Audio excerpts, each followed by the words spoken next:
Hola, buenos días. ¿Ya pueden ver la presentación?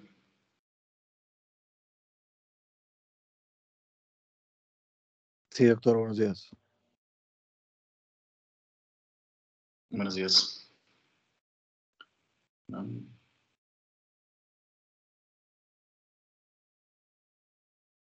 Parece que bueno, vamos a comenzar. Soy el doctor Everardo. Soy profesor de neurocirugía. Soy egresado de aquí de la universidad y también hice radiocirugía del sistema nervioso central. Les voy a pedir que si tienen alguna duda pueden hablar libremente, nada más levanten la mano. Si tienen algún comentario que hacer sobre la presentación o algo, no duden en hablar, ¿ok?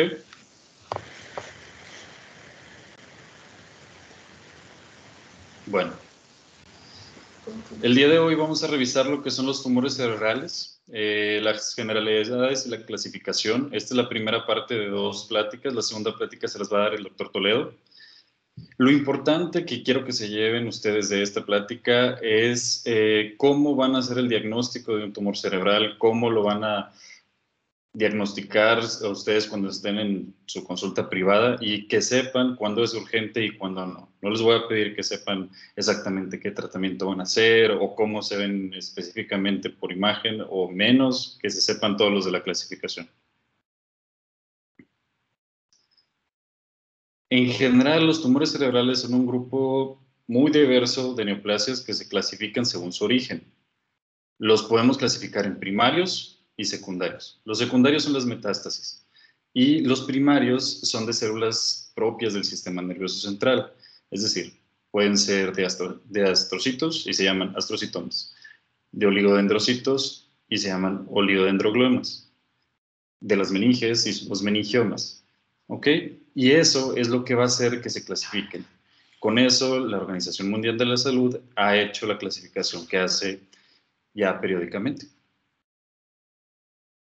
Las metástasis cerebrales son los tumores más frecuentes del cerebro, es decir, son mucho más frecuentes que los tumores primarios. Los cánceres sistémicos con mayor probabilidad de hacer metástasis al sistema nervioso central son el cáncer de pulmón, el melanoma y el cáncer de mama. Como les platicaba, la Organización Mundial de la Salud clasifica los tumores cerebrales según su origen.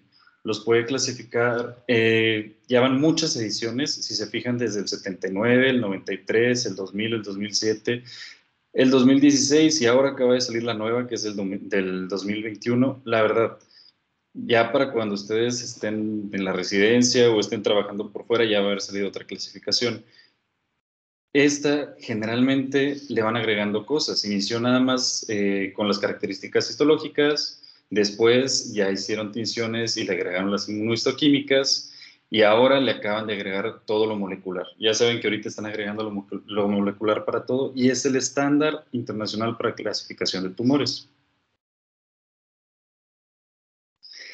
En general, los clasifica en todas estas categorías. Les digo, es dependiendo de dónde son las células. Los gliomas, células de la glía, los de plexos coroideos, de células de los plexos coroideos, de los tumores embrionarios, etc. Realmente, estos es lo que les digo que no se tienen que aprender. Esta es toda la clasificación de todos los tumores que sacaron ahora en el 2021. Realmente, si se fijan, están las categorías principales y de ahí ya se empiezan a desglosar. Cada año hacen muchas modificaciones, o sea, cada publicación empiezan a desglosar un poco más la clasificación para tratar de dar un poquito mejor cuál es el pronóstico de cada uno. Y todavía, por si fuera poco, les dan grados.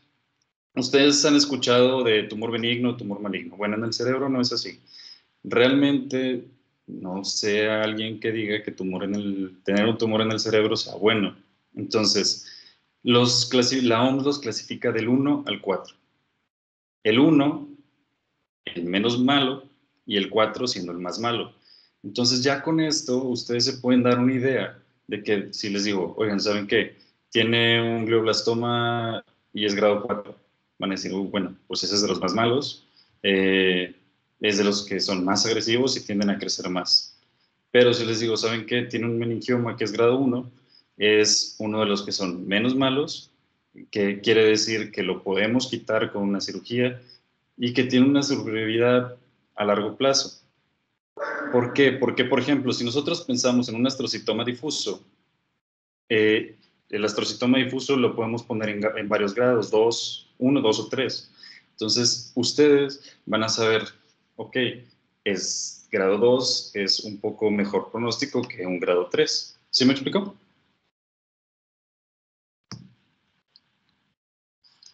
Aquí es lo que les decía, por ejemplo, el astrocitoma IDH mutante puede ser 2, 3 o 4.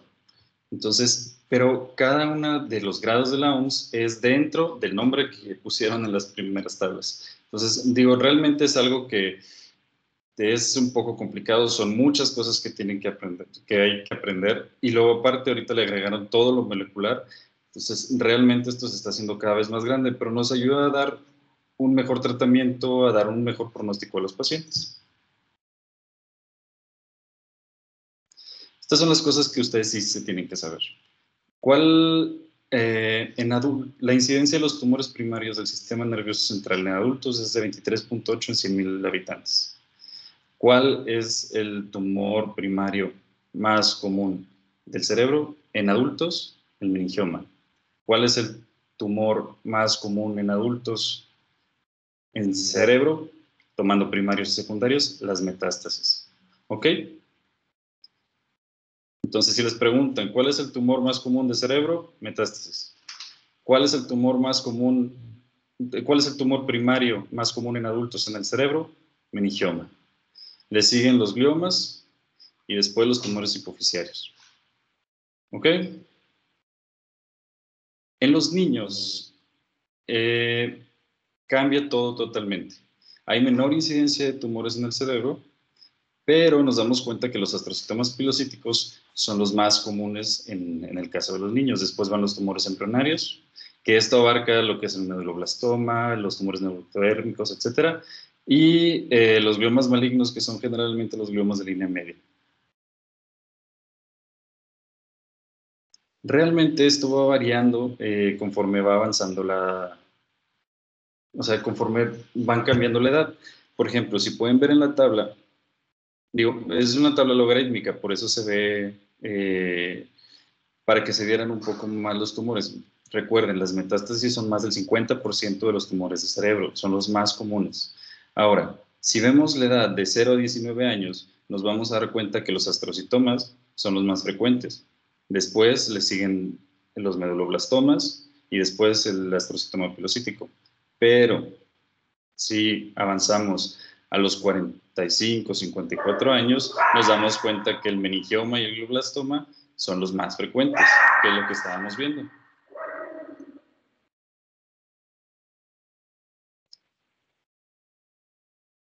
Todo esto va variando según la edad. En lo que son adolescentes y adultos jóvenes, los tumores cerebrales primarios son más comunes que los metastásicos. Entre los tumores cerebrales primarios predominan los gliomas de bajo grado, que es lo que les digo, un astrocitoma es un glioma de bajo grado. Pero a partir de los 30, 40 años, los tumores cerebrales metastásicos se vuelven cada vez más prevalentes y representan más de la mitad de todos los tumores cerebrales. Entonces, para que un niño no va a tener metástasis, en pocas palabras, sería algo muy raro. Entonces, por eso, en los niños, los tumores primarios son más comunes. En los adultos, las metástasis. ¿Cuál es el tumor primario más común en los niños? El astrocitoma. ¿Cuál es el tumor primario más común en los adultos? El meningioma. Eso apréndanselo muy bien porque siempre lo preguntan en el examen. Ahora, también hay algunos factores de riesgo que van a hacer que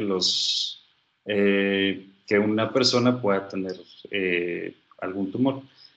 Los factores de riesgo ya bien identificados son algunos síndromes genéticos. Nada más puse algunos, hay más, pero como ustedes ya saben, por ejemplo, la neurofibromatosis, un gloma de la vía óptica, neurofibromatosis tipo 2, los ependimomas o los schwannomas, la esclerosis tuberosa, los astrocitomas o ependímeros de células gigantes, Von o hemangios, o el iframen y los gliomas o los que se llaman plexos coroideos. Entonces, esto es importante que lo sepan porque, por ejemplo, En los casos de la neurofibromatosis vemos pacientes que tienen schwannomas bilaterales, o si nos encontramos un paciente en la consulta así, tenemos que pensar en uno de estos síndromes. De hecho, tenemos uno internado. El tiempo de progresión, eso es importante que lo sepan, porque generalmente, la verdad, nos pasa muy seguido que alguien vio un tumor, que lo vio por fuera, alguien que estaba trabajando en alguna farmacia o en su consulta privada, y luego de repente nos los manda y llega todo deteriorado.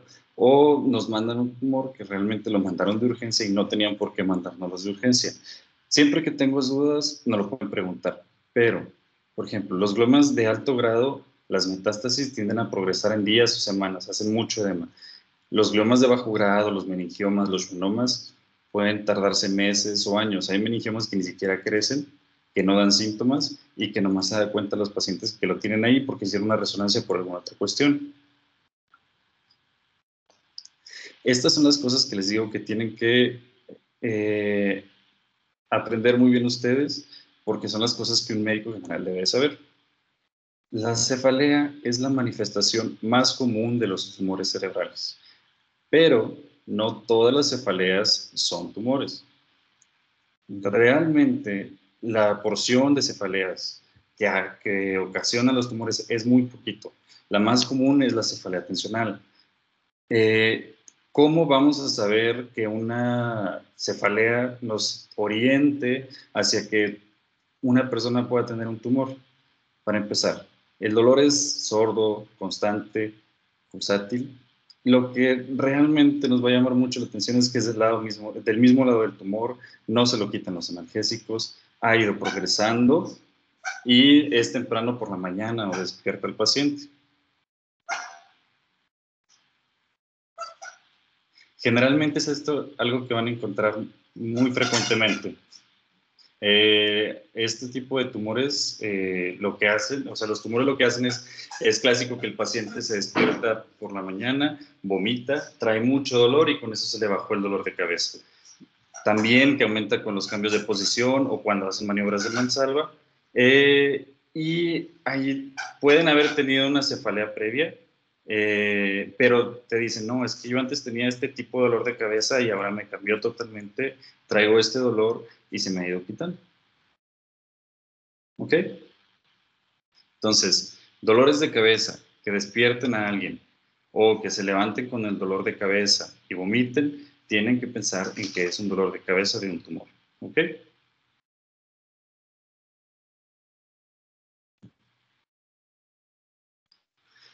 Los síntomas que dan los tumores realmente es dependiendo de dónde se encuentren.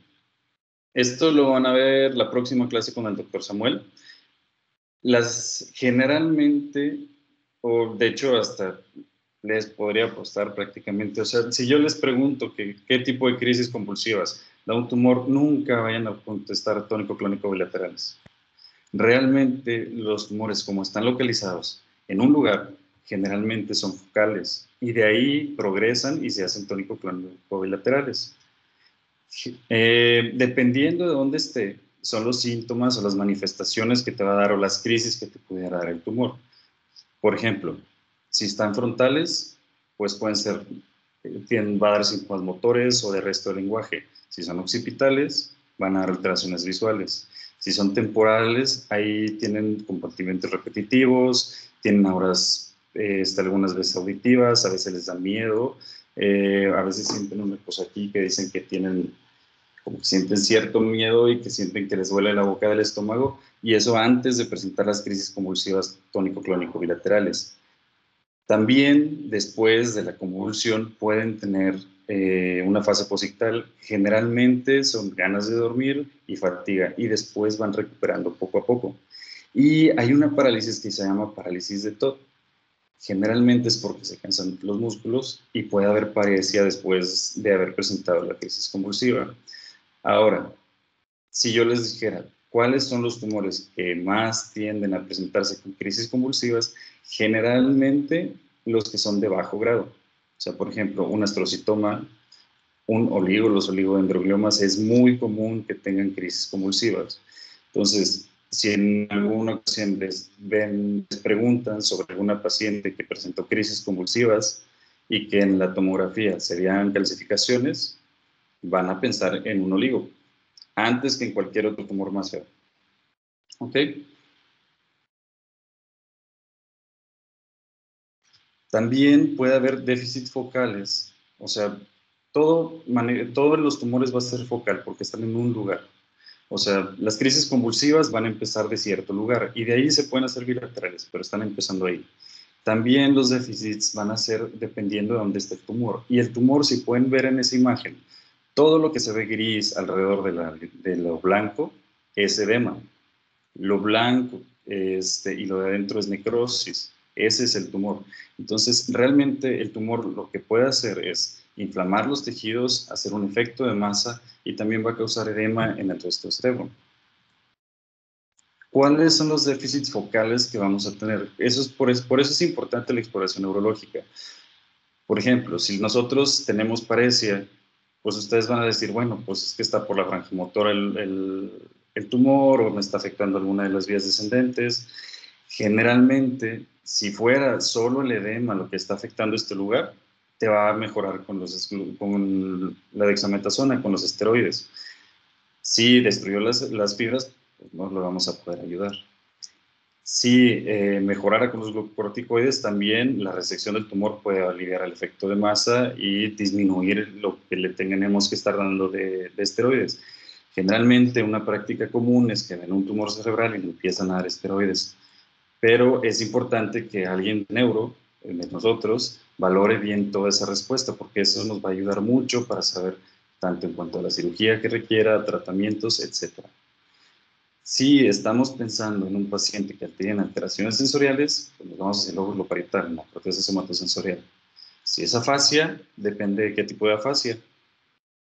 Generalmente en una persona que es derecha, lo dominante va a estar en el izquierdo. Y en el izquierdo es un poco más variable. ¿Sí? Y, por ejemplo, si presentan anomalías visuales, podemos pensar en toda la vía visual.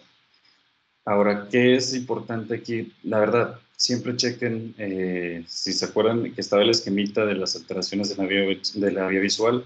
¿Por qué? Porque, por ejemplo, un adenoma te va a dar una visión en túnel. Y dependiendo de la localización del tumor, son las alteraciones visuales que puedes tener. ¿Cuál es la urgencia o qué es lo que nos va a llamar la atención a nosotros? Que digan ustedes, ¿sabes qué? Se los tenemos que mandar ya, no me puedo esperar absolutamente ni un ratito. El aumento de la presión intracraneal. ¿Y cómo se van a dar cuenta de esto? Porque el paciente va a tener cefalea, va a tener náusea y vómito, le va a estar aumentando. El papiledema, realmente si no estás acostumbrado a verlo, va a estar un poquito difícil de que lo vean en un consultorio. Yo les recomiendo que ahorita que están rotando en euro, le pidan a los residentes que les apoyen para que les enseñen a ver cómo se ve el papiledema. Y sobre todo, te encuentras al paciente que está dormido, que como que se despierta, pero se vuelve a dormir, o en en algunos casos ya ni siquiera despierta. Estos casos son los que es urgente que los revisemos nosotros. Por ejemplo, en la tomografía que está ahí, ¿alguien me puede decir qué es lo que ve? ¿Alguien? ¿Algún valiente?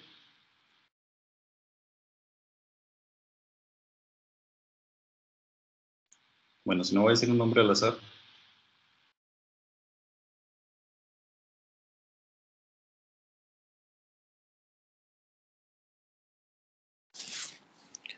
Yo, doctor, estamos viendo una dilatación de los ventrículos laterales. Ajá. Y algo que parece ser edema del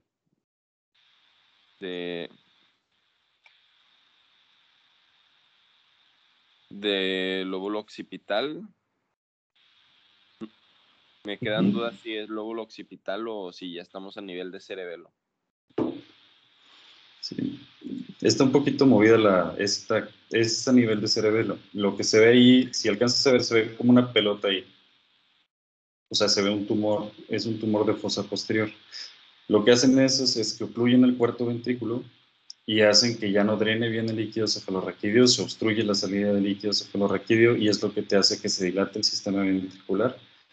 sea, ya se ve ahí todo dilatado y luego si ven se hacen unos capuchones en la parte de enfrente. Esto que aquí está, se ve un poquito gris, no negro, un poquito, eso es edema transependiomario. Este paciente trae hidrocefalia, le tendríamos que poner una válvula y después de eso ya valoraríamos operarlo. Pero eso sí es una urgencia para nosotros. O sea, a ese paciente le dices, no, váyase y hágase una resonancia y ya no lo vas a ver en el hospital. O sea, se te va a complicar por fuera.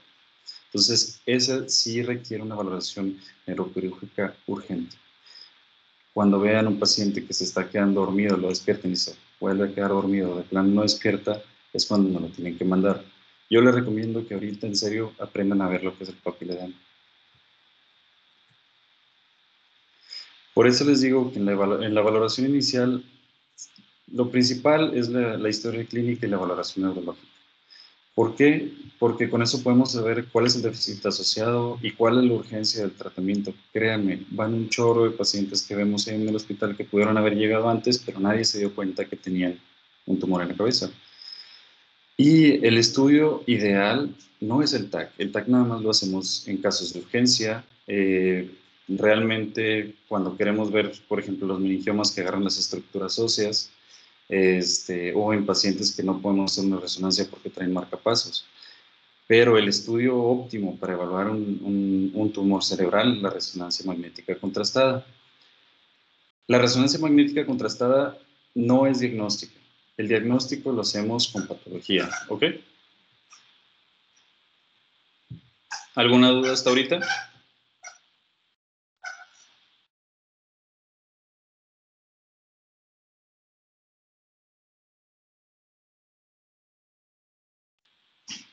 Bueno, también, ¿qué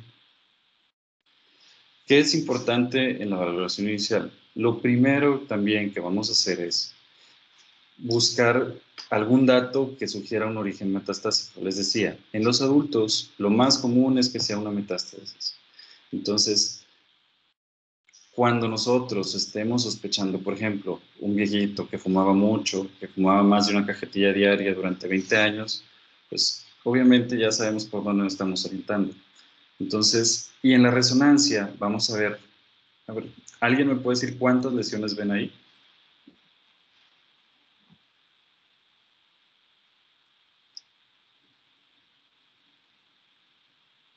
Nada más díganme, no pasa nada si se equivocan, nada más díganme cuántas ven.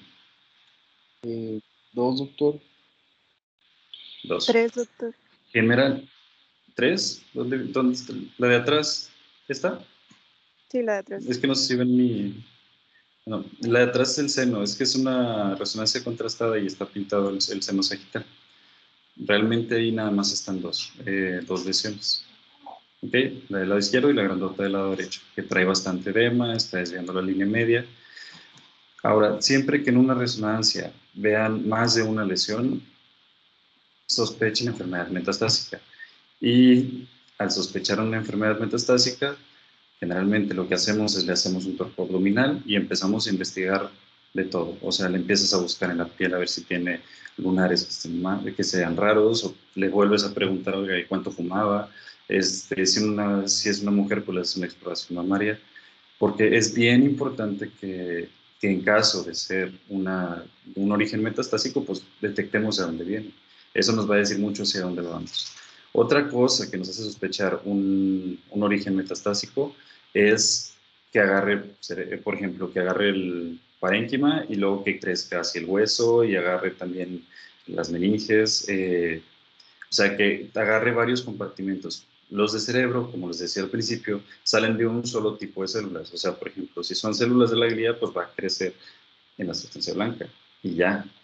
Pero las metástasis tienden a crecer más. O sea, fuera de estos compartimentos, si son múltiples o que se vean como esta, que están bien circunscritas y que agarran el medio de contraste. Siempre hay algo que no, o sea, diferente a la regla, pero cuando ustedes vean esto en una resonancia, siempre sospechen un origen metastásico. ¿Y por qué es importante sospecharlo? Porque así podemos descartar algún primario. En el manejo inicial, generalmente les digo, muchos les dan esteroides. realmente, o sea, los esteroides, yo le recomendaría que sí busquen a alguien, digo, de preferencia al que tenga una evaluación neurológica el paciente. ¿Por qué? Porque los glucocorticoides, cuando se los damos a alguien en que estamos pensando un linfoma, que por ejemplo, si ustedes ven un paciente que tiene VIH y aparte una tumoración cerebral, y dices, no, es que trae mucho edema, le voy a dar esteroides, eso hace que el linfoma se nos esconda a la mera hora. Hagan de cuenta que cuando queremos hacer la biopsia, se los mandamos a los patólogos y no nos pueden dar un diagnóstico. Entonces, por eso los glucocorticoides no lo ven así como si fueran chochos. La verdad es muy acostumbrado que mucha gente les dé los esteroides, pero sería ideal que hasta que lo valore alguien de neuro, ya vemos cuál es el tratamiento. Realmente los esteroides que usamos más, la Dexa, no están indicados en pacientes que no tienen síntomas o en tumores que no tienen edema. Y los esteroides van a reducir el edema cerebral y tienden a mejorar al paciente. Realmente, si pueden ver esa imagen del lado izquierdo, todo lo que no alcanzan a ver mi cursor, ¿verdad? Sí, Sí. Bueno, todo esto que está acá es edema. Ven cómo se va y no entra la sustancia gris, nada más se queda aquí en la sustancia blanca. Todo esto es edema y es lo que podríamos mejorar con los glucocorticoides. También los anticonvulsivos es algo que frecuentemente damos, pero realmente nada más se los vas a dar a los pacientes en quienes sospechas que tuvieron crisis convulsivas o que realmente tienen crisis convulsivas. Los más usados es la fenitoína y el levetiracetam. También en el hospital es más la fenitoína, pero también el levetiracetam realmente es mucho mejor. Ahora, el diagnóstico. El diagnóstico siempre, bueno, sí hay excepciones a la regla. Casi siempre requiere que sea por neuropatología. ¿Por qué? Porque, como les decía, la clasificación que vamos a hacer es histológica, inmunohistoquímica y molecular. Ahí están todas las características y los perfiles moleculares que están agregando ahorita la clasificación. Realmente, si nos ayudan mucho para decir más o menos qué tan malo es el tumor o qué tanto puede avanzar. Porque antes veíamos un astrocitoma que avanzaba de volada y otro que también nos decían que era un astrocitoma y se tardaba años en avanzar. Entonces, este diagnóstico molecular nos está ayudando mucho. Y más ahora que ya están empezando a salir las inmunoterapias y todos esos tratamientos que están mejorando bastante la calidad, o sea, el tiempo de vida sin progresión del paciente. Ahora, ¿cómo vamos a hacer el diagnóstico? Lo podemos hacer de dos formas, con una biopsia o con la resección de la lesión. Esto vamos a valorarlo dependiendo de dónde esté la lesión. Eso es algo que ya nos toca un poquito más a nosotros. Se los voy a mencionar cómo más o menos nosotros tomamos las decisiones para que lo sepan, pero no es algo que ustedes tengan que saber exactamente de cada tumor. ¿Qué hacemos nosotros antes de hacer una cirugía para un tumor? Obviamente lo planificamos. Hay algunas técnicas funcionales de la resonancia, por ejemplo, la que está arriba es una tractografía. Si ven, el tumor está enfrente, tiene bastante edema en la parte de atrás y este es el tracto corticoespinal. Entonces, a este tumor lo que haría es entrarle por acá para no dañar el tracto corticoespinal, porque sabemos que el edema va a mejorar después de que le quitemos la lesión. Y esta que ven abajo es una resonancia Bold, que la usamos para saber, por ejemplo, estimulamos al paciente de tal manera que esté utilizando su área de lenguaje y en la resonancia va a detectar el consumo de oxígeno y vamos a ver que se pintan las áreas del lenguaje. Digo, tiene que ser alguien entrenado y que sepa específicamente de eso para que salga adecuada, pero eso nos ayuda mucho porque así cuando queremos hacer la cirugía o, por ejemplo, si tuviéramos un tumor muy cerca del área del lenguaje, pues podemos tratar de evitarla. Y con esto, digo, hay 1000 cosas que podemos utilizar en quirófano. La biopsia estereotáctica realmente es nada más localizar el tumor, esa es la imagen que está ahí. Vamos a poner, generalmente ponemos al paciente fijo y con una aguja vamos y tomamos una muestra. Esa muestra la mandamos al patólogo y el patólogo nos dice el diagnóstico, pero realmente no resecamos nada de la lesión. Ahora, si es un tumor muy grande o nosotros consideramos que sí pudiera ser candidato a cirugía, tenemos muchas herramientas que podemos utilizar ahorita para que le vaya mejor al paciente. Aquí no tenemos la resonancia magnética intraoperatoria, pero la tienen en algunos lugares. La estimulación cortical, por ejemplo, podemos estimular el área motora o saber cómo están los potenciales para que cuando nosotros estemos resecando el tumor nos diga, "Oh, ¿sabes qué? Ya te estás pasando el área motora". O, por ejemplo, no sé si han ustedes visto que de repente suben videos de pacientes que están tocando la guitarra o alguna cosa así y los están operando. Eso lo haces para preservar el lenguaje o para preservar una función, que es la craniotomía con paciente despierto. Hay otras cosas que podemos usar, por ejemplo, es el uso de ácido 5, bueno, el 5-ALA, que se hagan de cuenta que es un fluorescente que nos pinta el tumor. Lo usamos con el microscopio, le ponemos una luz ultravioleta y vemos de diferente color el tumor. Y eso nos hace que podamos quitar más parte del tumor. La neuronavegación, hagan de cuenta que es un GPS para no perdernos dentro del cerebro. Ahí tenemos en el hospital. Realmente te dice por dónde vas, hasta dónde llegas y todo eso pues lo estás viendo a tiempo real. Y también se puede utilizar el ultrasonido dentro de la cirugía para tratar de localizar mejor el tumor. Todas estas son herramientas que nosotros utilizamos para tratar de hacer una resección un poquito más completa. Voy a explicarles un poquito cuáles son las generalidades del tratamiento. Por ejemplo, los gliomas, realmente en los gliomas, entre más resequemos, es mejor. Pero, claro que hay sus excepciones. Por ejemplo, la imagen de arriba, obviamente, esa, pues, decimos, está frontal, está doblada derecho, probablemente no esté afectada el área del lenguaje, pues en ese sí vamos a tratar de hacer una resección. Pero en la parte de abajo, si alcanzan a ver, el puente está todo brilloso. Entonces, a ese realmente irle a resecar sería algo que no lo pensaríamos, pues sería quitarle el puente prácticamente. O sea, sería muy malo para el paciente, siempre lo hacemos riesgo-beneficio. Entonces, si ese, por características de imagen, decimos, no, ¿sabes qué? Es un glioma del puente, ese directamente va a radioterapia. Si nos queda alguna duda, podemos hacer una biopsia. Pero esto es algo de lo que nosotros vamos valorando dependiendo de la lesión. Si alcanzan a ver la lesión del de abajo, ahí es donde está la flecha blanca. Generalmente esos son en niños, son gliomas realmente que son muy malos, el pronóstico es malo, pero si le hacemos una cirugía, después nos quedamos niños. Los linfomas es bien importante que no les demos esteroides, porque hace cuenta que los esteroides hacen análisis de los leucos y después cuando le mandamos la muestra al patólogo ya no nos puede reportar nada. Realmente en un linfoma primario o secundario del sistema nervioso central, irlo a quitar no va a hacer nada. O sea, inclusive puede ser peor para el paciente porque generalmente crecen como ese. Si lo alcanzan a ver, está hacia los dos lados y una característica bien importante de estos es que en la difusión brillan. Realmente en este caso el tratamiento es con quimio y con radio. La cirugía no tiene un papel en este tipo de tumores.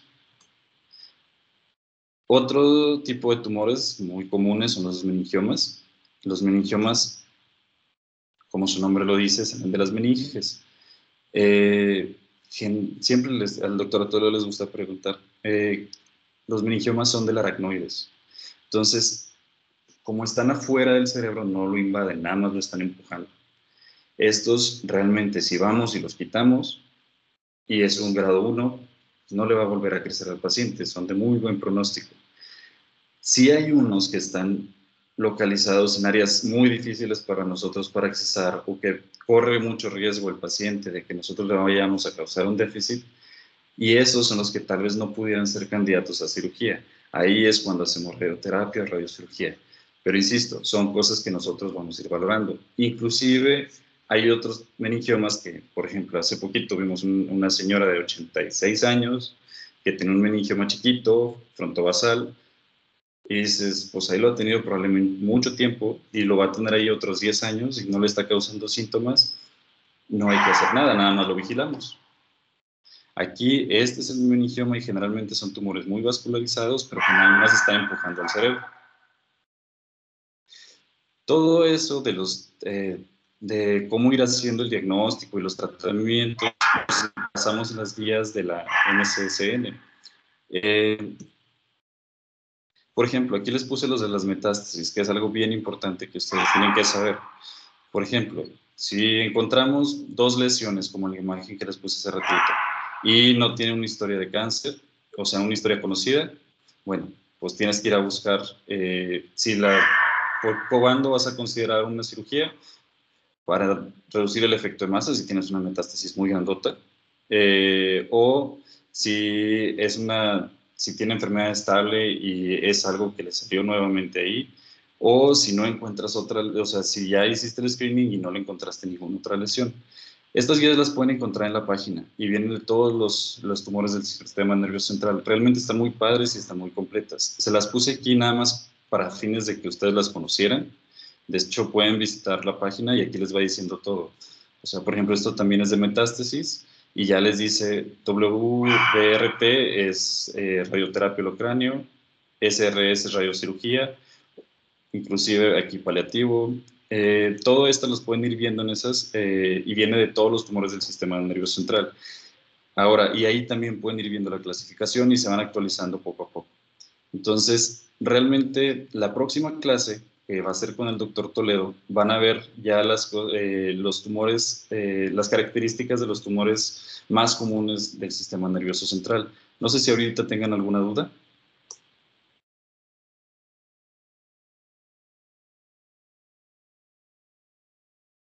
No, doctor. Doctor, Bueno, una duda ajá. acerca, después de una resección, ¿cuánto tiempo, o sea, si es un, no sé, un meningioma o algo, dependiendo del área, cuánto tiempo, si se puede recuperar, cuánto tiempo tarda en recuperar la función del paciente? Ahí depende mucho. Era lo que te decía. Por ejemplo, si tú ves que el tumor es como este, que nada más la inflamación es lo que está llegando al tracto corticoespinal, dices, ok, voy a quitar la lesión, se va a quitar la inflamación y va a mejorar la debilidad que tiene.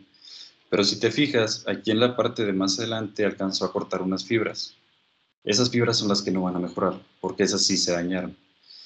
Depende mucho qué tipo de tumor es. Por ejemplo, los gliomas se van comiendo el cerebro prácticamente. O sea, digo, no es la palabra, pero como son infiltrativos, o sea, se van dañando todas las fibras por las que van pasando. Pero, por ejemplo, si es un meningioma, el meningioma normal las empuja y después se regresa. Si no hubo ningún cambio isquémico o alguna cuestión así, es muy factible que mejore el paciente.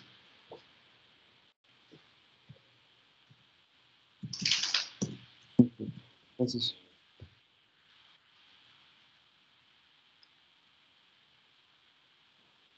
Nada más algo Doctor. sí, Doctor, quédense con... Sí, díganme. Sí. en caso de los casos de urgencia que se hace el TAC en lugar de la resonancia, ¿se hace la resonancia Ujú. después cuando ya no es urgente el caso o se deja nada más en TAC? Mira, y ahí en el TAC lo vas a ver, pero realmente para caracterizar el tipo de tumor que es, sí tenemos que hacer la resonancia. O sea, a nosotros nos sirve mucho la resonancia para saber cómo vamos a hacer la cirugía. No es lo mismo operar un meningioma a operar un glioblastoma, o operar un astrocitoma de bajo grado. Entonces, la resonancia nos sirve mucho para guiarnos a nosotros en la cirugía. O sea, si ves, por ejemplo, aquí el meningioma, prácticamente, de hecho antes literalmente le hacían así con el dedo. Ahorita ya tenemos más herramientas, entonces ponemos un microscopio y lo empezamos a quitar. Pero, por ejemplo, para quitar algo así, eh, como el de arriba, pues ahí sí es bien diferente. Entonces la resonancia nos sirve mucho para la planeación quirúrgica a nosotros. Sí es necesario tomarla. Y más en las metástasis, porque muchas veces en el TAC no te das cuenta que las tiene hasta que haces la resonancia. Ok, gracias. ¿No? Doctor, después de una cirugía, por ejemplo, no sé, que el paciente quede con una afasia de Broca o algo o sea, que no pueda hablar, ¿no se le indica eh, como, no sé, algún tratamiento O sea, para que vuelva a restablecer la función de neuroplasticidad o algo así, ¿no? Sí, de hecho sí. Digo, en los niños les va con ganas. O sea, los niños tienen mucha plasticidad. ¿Perdón? Ah, a los niños es mucho más fácil que recuperen.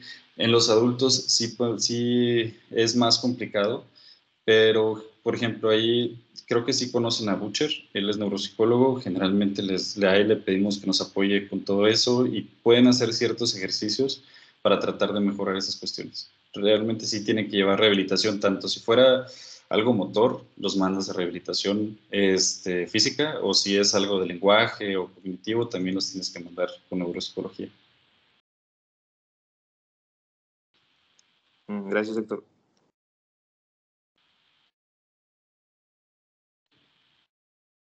¿Alguien más tiene alguna otra duda?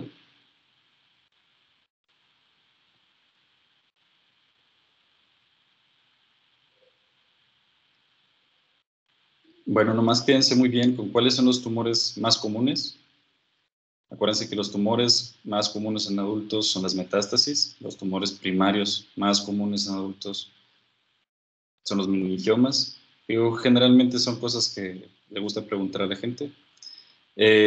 Y para su práctica profesional, quédense con si alguien tiene un dolor de cabeza que ya lleva mucho tiempo, que le está aumentando, que hace que vomite en la mañana y que le duele en la mañana, tendrían ustedes todos los argumentos para tomarle una resonancia, o si fuera algo muy urgente, o inclusive puede ser como estudio inicial de screening, le pueden tomar la tomografía sin ningún problema.